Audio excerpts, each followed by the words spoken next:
Good morning students.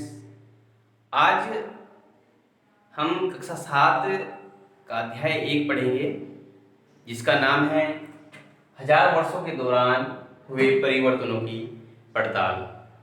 कक्षा 6 में हम साम्राज्य और राज्यों के बारे में, गुप्त वंश के बारे में तथा हर्षवर्धन के बारे में पढ़ चुके हैं। अब हम लगभग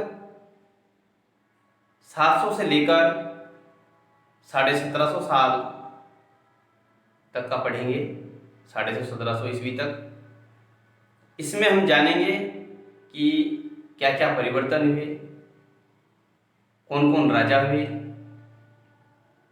इसमें आप सबसे पहले अपनी पुस्तक का मानचित्र 1 देखिए, जिसको देखकर आप जान पाएंगे कि इस मानचित्र में जो भारत का उपमहाद्वीप है, भारतीय उपमहाद्वीप है, उसको भूमि से लेकर सागर तक दिखाया गया है। और वर्तमान में जब हम कोई नक्शा देखते हैं तो जिस तरफ हम उत्तर देखते हैं, इस नक्शे में वो आपको दक्षिण दिशा में दिखाई देगा। इस नक्शे को एक अरब भूगोलवेत्ता अल इदरीसी ने 12वीं सदी के मध्य में लगभग 1154 ईस्वी में बनाया। इसके बाद आप अपनी किताब के दूसरे मानचित्र को गौर से देखिए। इसको फ्रांसीसी मानचित्रकार ने लगभग 600 वर्षों के बाद बनाया। इस मानचित्र में आप देखेंगे कि जो भारत का मानचित्र वर्तमान वाला है, लगभग वैसा ही आपको देखने को मिलता है। इन दोनों मानचित्रों में जो अंतर है उसको हम इस तरह से समझ सकते हैं। प्यारे बच्चों, आप देखते होंगे अपने घर में, अपने परिवार, अपने आसपास, अपने गांव में कुछ न कुछ बदलाव होते रहते हैं। कुछ बदलाव भौतिक परिवर्तन, जैसे हम देखते हैं कि कल तक यहाँ एक पेड़ खड़ा हुआ था, आज यहाँ पर एक घर बन चुका है। सीमाएं बदलती रहती हैं। इन सब को हम ये कह सकते हैं कि कहीं न कहीं समय के अनुसार चीजें जो हैं वो बदलती रहती हैं। प्यारे बच्चों, हम देखते हैं कि नए और पुरानी शब्दावली, शब्दों के भी अर्थ, भाषा के अर्थ समय समय पर बदलते रहते हैं। हमने कक्षा 6 के जो अध्याय पढ़े थे उसमें हमने देखा था कि उस समय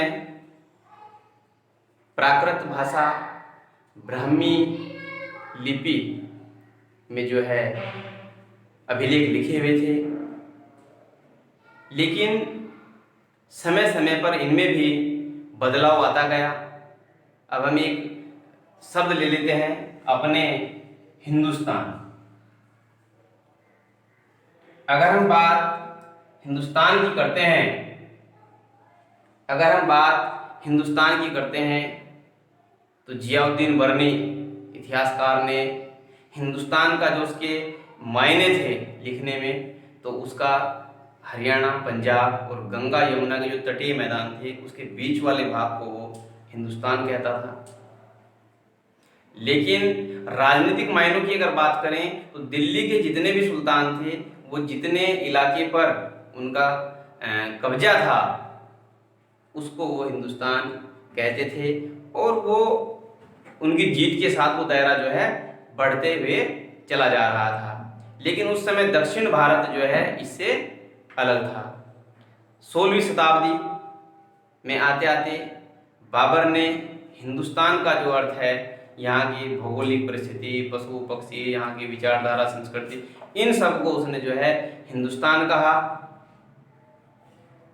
और एक हिंद शब्द जो अमीर खुसरो के द्वारा प्रयोग किया गया है, वो भी लगभग हिंदुस्तान के लिए ही कहा गया है। अब हम एक और बहुत आम सा शब्द आम जनमानस की भाषा में जो बोलते हैं उसे हम बोलते हैं विदेशी। तो विदेशी शब्द के जो अर्थ है वो भी अलग अलग जगहों पर अलग अलग जो है इसको माना गया है। अगर हम आज की बात करें तो सामान्यतः हम उसी को विदेशी कहेंगे जो भारत का नागरिक ना हो। लेकिन उस समय क्या था,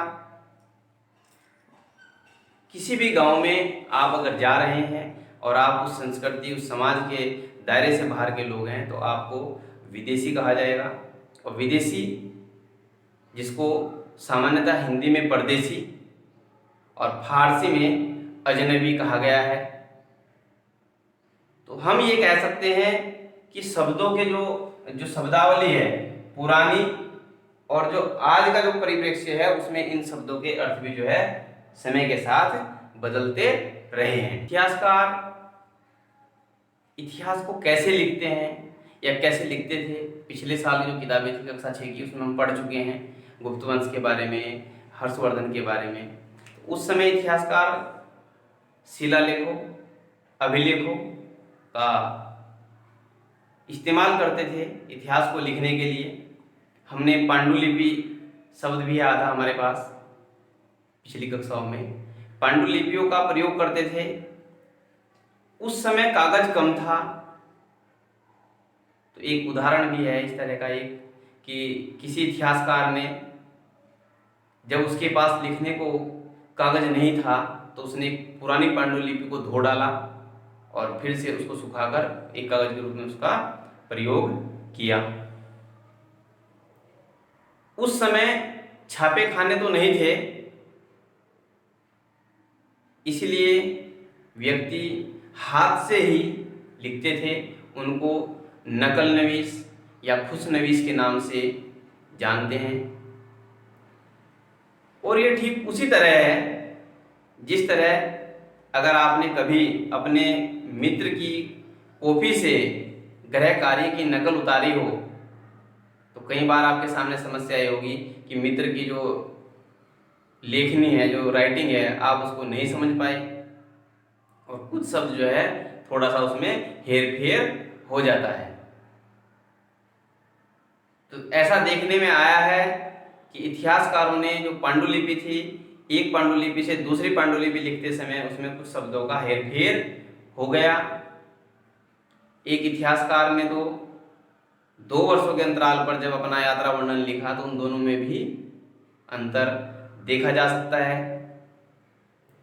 इन चीज़ों को जब हम यहाँ इस अध्याय में इसको सम्मिलित करते हैं तो इसके साथ साथ जो है शिलालेख, अभिलेख के साथ साथ जो है स्थापत्य कला, जिसमें भवन निर्माण होता है, उनका सहारा लेकर भी इतिहास को लिखा गया है। मनगढ़ंत कहानियाँ ना बने इसके लिए पांडुलिपियों का प्रयोग किया गया है। पांडुलिपियों को उस समय अभिलेखागार में सुरक्षित रखा जाता था।